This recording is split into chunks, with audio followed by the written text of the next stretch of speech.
கதை -11 தருமர் முன் செய்த ராஜசூய யாகம் போல ஒரு யாகம் செய்ய விரும்பிய துரியோதனன் அதை கர்ணனிடம் தெரிவித்தான்.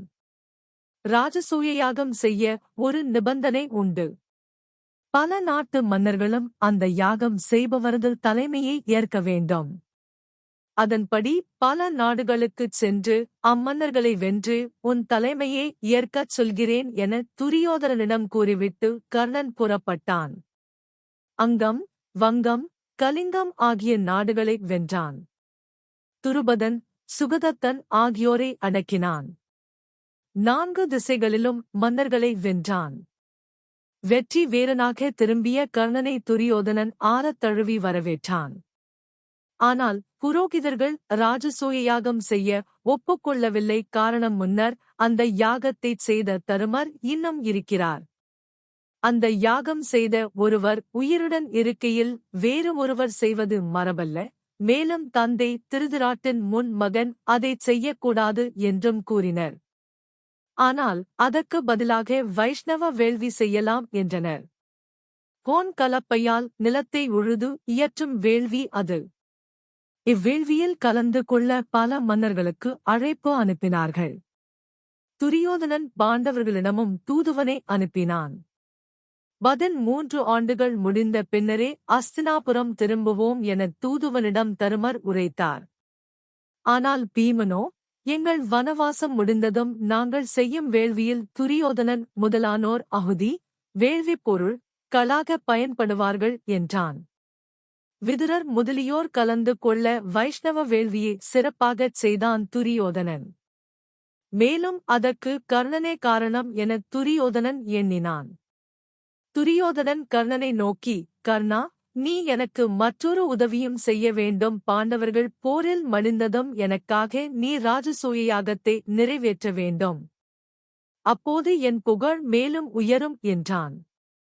கர்ணன் அப்போது ஒரு சபதம் செய்தான். மன்னா, அர்ச்சுனனை கொல்லும் வரை நான் மது, மாமிசங்களை தீண்ட மாட்டேன், இல்லை என்பார்க்கு இல்லை எனக் கூறமாட்டேன். கர்ணனின் இந்த சபதம் தருமர் காதுக்கும் எட்டியது.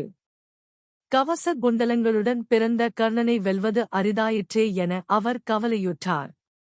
அப்போது வியாசர் தோன்றி தான தர்ம பலன் பற்றி தருமரிடம் விரிவாக எடுத்துரைத்து மறைந்தார். பாண்டவர்களது வனவாசம் முடிவுக்கு வரும் காலம் நெருங்குவதை உணர்ந்த துரியோதனன் அவர்களை எப்படி அழிப்பது என்ற யோசனையில் ஆழ்ந்தான். அப்போது துர்வாசர் 10,000 சீடர்களுடன் துரியோதனன் இருக்கும் இடம் வந்தார். துர்வாசரின் மந்திர சக்தி அனைவரும் அறிந்ததே. அவர் அருளிய மந்திர சக்திதான் கன்னிப்பருவத்தில் குந்தி கர்ணனை பெற்று எடுக்க காரணமாய் அமைந்தது. அவருக்கு அருளும் சக்தியும் உண்டு. பிறரை மருளச் செய்யும் சக்தியும் உண்டு. தனது சூழ்ச்சிக்கு துர்வாசரை பயன்படுத்திக் கொள்ள நினைத்தான் துரியோதனன். அதனால் அவரை நன்கு உபசரித்து வணங்கினான்.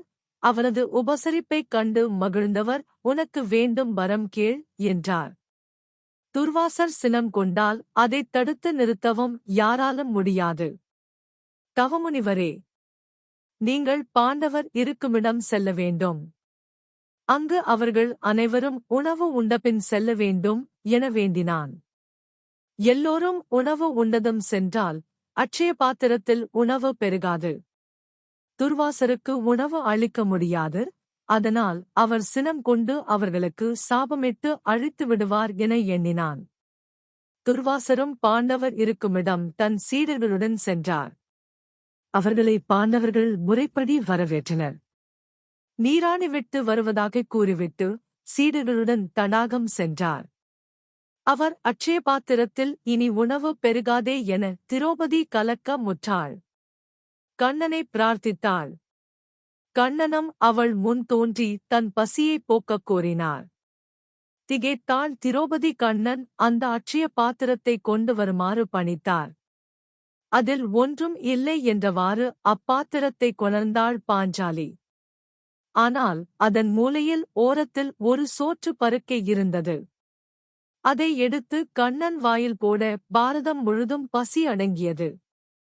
நீராட சென்ற முனிவருக்கும் பரிவாரங்களுக்கும் அவர்கள் இதுவரை சுவை தெரியா உணவு உண்ட திருப்தி ஏற்பட்டது. அப்போதுதான் முனிவரும் காலமில்லா காலத்தில் தருமரின் ஆசிரம் சென்று அவர்களை சோதனைக்கு உட்படுத்தியது தவறு என உணர்ந்தார்.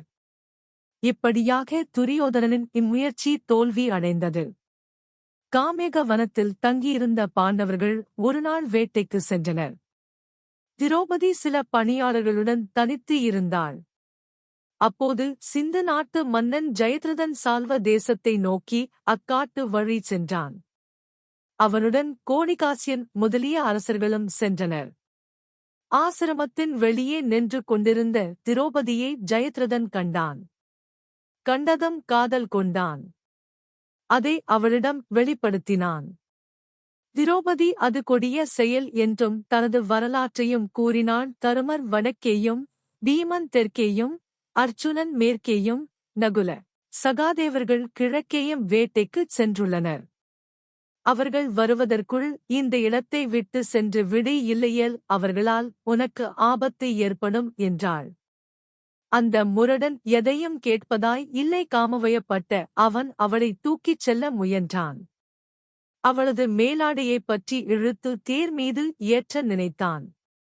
அவன் செயலை உடன் இருந்தோர் தடுத்தும் கேட்கவில்லை. வேட்டைக்குச் சென்ற ஐவரும் ஓரிடத்தில் கூடினர். அப்போது ஆசிரமத்தில் ஏதோ ஆபத்து நேர்ந்தார்க்கான அபசகுனம் தோன்றுகிறது என்றார் தருமர். விரைவில் ஐவரும் ஆசிரமத்திற்கு விரைந்தனர். அயத்ரதன் திரௌபதியே அபகரித்து சென்று விட்டதை அறிந்தனர். தேர் சென்ற சுவடை வைத்து சென்று அயத்ரதனுடன் போரிட்டனர். அவனுடன் வந்த அரசர்கள் தோற்று ஓடினர். ஓட முயன்ற ஜெயத்ரதனை பீமன் கடுமையாக தாக்கினான். அவனை கயிற்றில் கட்டித் தேரில் ஏற்றி தருமரிடம் அழைத்து வந்தான் பீமன். தம்பி, இவனை விட்டுவிடு, இவன் நமக்கு மைத்துனன். துரியோதனின் தங்கையான துச்சலையின் கணவன் என்றார். நாணித்தலை குனிந்து திரும்பிய ஜெயத்ரதன் கங்கை கரைக்குச் சென்று கடும் தவம் இருந்தான். சிவன் காட்சியளித்து என்ன வரம் வேண்டும் என்றார்.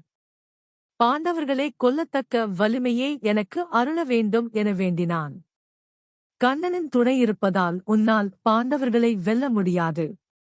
ஆனாலும் அவர்களை ஒரு நாள் எதிர்த்து நிற்கும் ஆற்றலை உனக்கு அளிக்கிறேன்.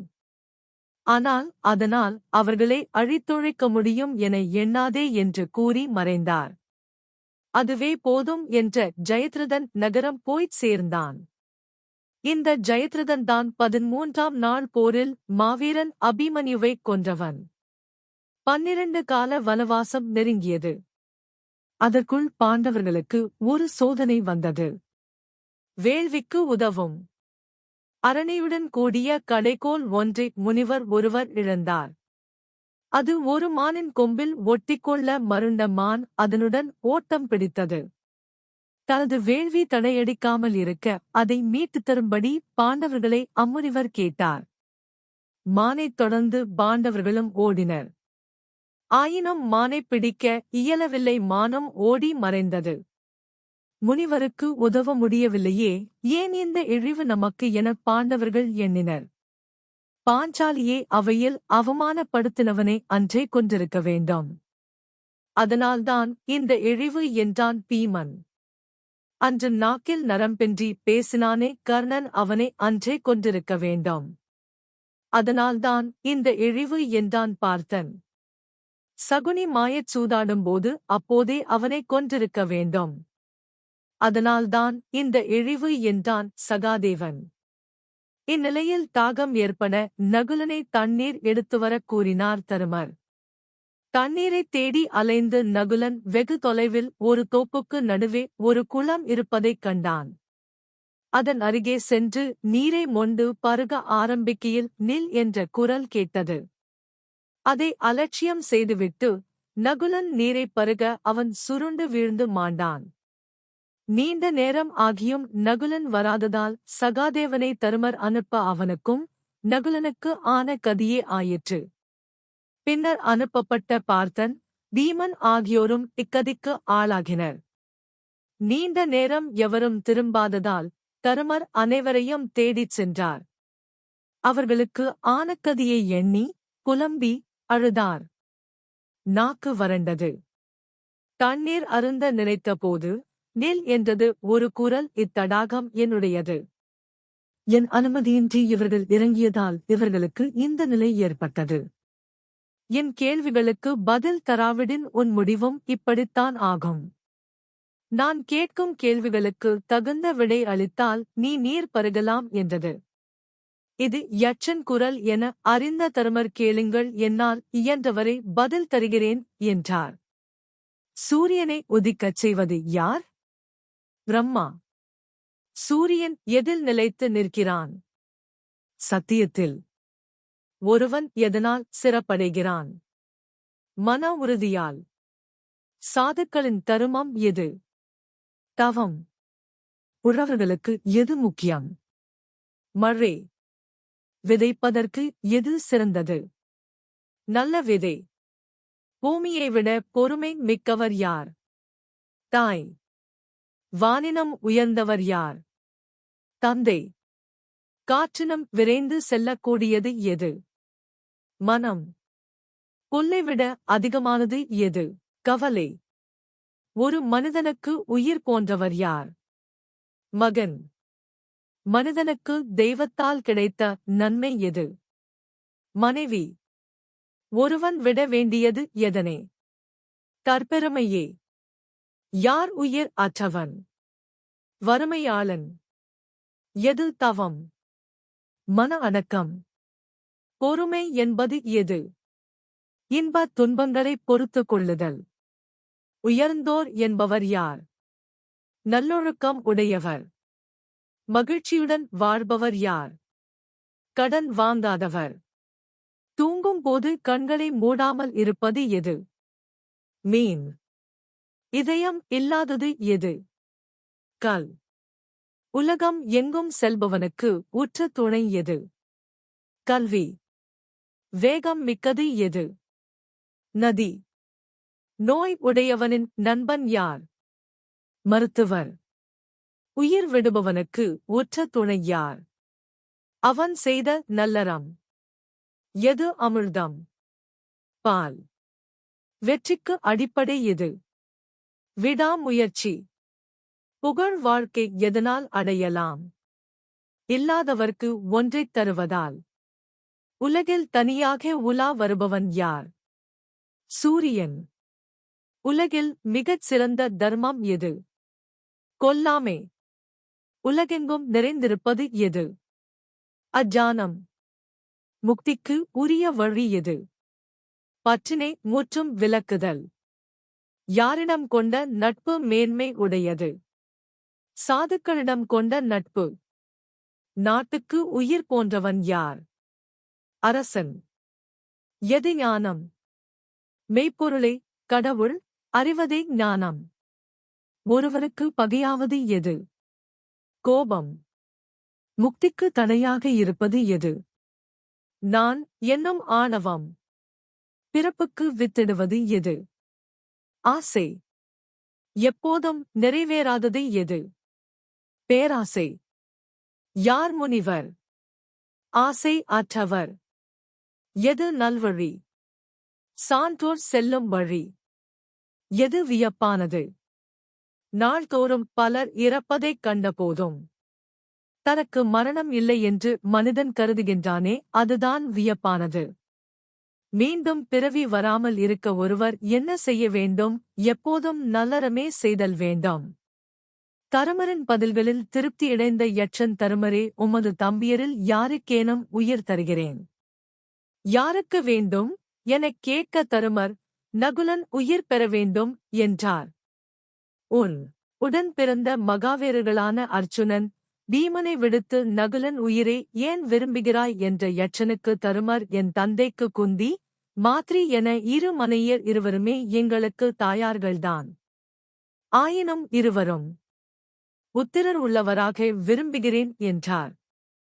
தருமரின் பரந்த மனதைப் பாராட்டிய யட்சன், எல்லோரும் உயிர் பெற்றும் எனக் கூற உறங்கி எழுவது போல அனைவரும் எழுந்தனர். பின்னர் தன்னை பல கேள்விகள் கேட்ட யட்சனை தருமர் ஒரு கேள்வி கேட்டார். யாராலும் வெற்றி கொள்ள முடியாத என் தம்பியரை மாய்த்துப் பின் உயிர் பெறசு செய்த தாங்கள் யார் என்றார். மகனே, நான் தர்ம தேவதை, நான் உனக்கு தெய்வீகத் தந்தை, நீ உனது கொள்கையில் எவ்வளவு தீவிரமாயிருக்கிறாய் என பரீட்சித்தேன், உனக்கு வேண்டும் வரம் கேள் என்றார். தரும தேவதையே, முனிவருக்கு அரணையுடன் கூடிய கடைக்கோலை தர வேண்டும் என்றார் தருமர். மானாக வந்து அதை கவர்ந்தது நான்தானுரிந்தா என தர்ம தேவதை திருப்பிக் கொடுக்க தருமர் பெற்றுக்கொண்டார். இன்னும் என்ன வரம் வேண்டும் கேள் என்றது தர்ம தேவதை. 12 ஆண்டுகள் வெற்றிகரமாக முடிந்த வனவாசம் போல ஓராண்டு அஜ்ஞாதவாசமும் அமைய வேண்டும் என்றார் தருமர். உங்களை யாரும் கண்டுபிடிக்க முடியாது. நீங்கள் வெற்றி வீரராக திகழ்வீர்கள் என அருளி தர்ம தேவதை மறைந்தது. பாண்டவர்கள் பின் ஆசிரமத்தை அடைந்து கடைக்கோலை முனிவரிடம் கொடுத்து வணங்கினர். பின் ஓராண்டு அஜ்ஞாதவாசம் பற்றி திட்டமிட்டனர். வனவாசத்தின் போது உடன் இருந்த முனிவர்களையும் மற்றவர்களையும் அஜ்ஞாதவாசம் இருக்கும் போது உடன் இருக்க முடியாது என்பதால் அனைவரும் தருமரின் வேண்டுகோளை ஏற்று பிரிந்து சென்றனர். இனி அட்சய பாத்திரத்தின் தேவையும் இருக்காது என்றாயிற்று.